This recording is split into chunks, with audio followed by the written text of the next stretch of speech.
sundan tayong Chainsaw motor. Ayan. Dati hindi pa yung ganyan. So unti-unti siyang nag-evolve. Ayan. So maganda na yung kanyang muffler. Ayan yung kanyang muffler, si kuya. Mayroon ng improvise na muffler. Tapos kulay, dati orange yan eh, kulay violet na. Ayan. Tapos yung gas tank niya ay Aqua Plus na. Diba? Mga evolve Aqua Plus na. Ayan. Tapos so maganda na siya. Ayan, tapos mabilis na rin. Dati nakatayo yan, ngayon nakaupo na siya. Diba? So nag-evolve na si kuya.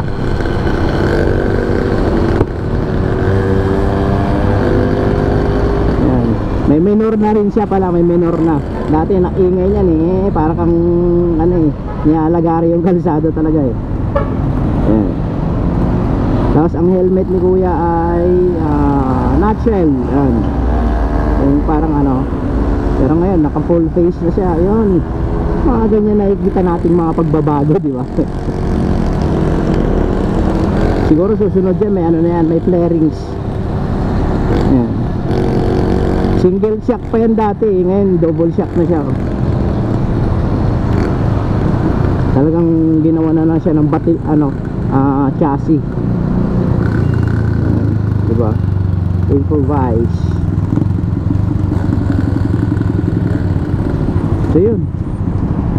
Oh, diba?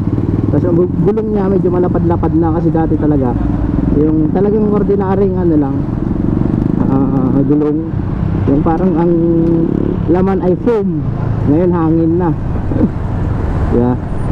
Ang galing ni Sir Scooters.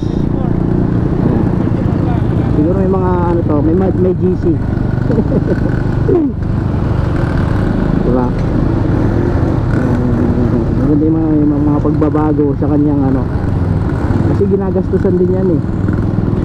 Ma-maintenance kayo ng ganyang kaliit. Ma-maintenance yun nakakasingit na rin pala siya. Dati hindi. Sa bike lane lang talaga siya. Kasi ito nahuli din, kawawa. Pagpigyan mo na kuya. Oh, may panikit si kuya oh.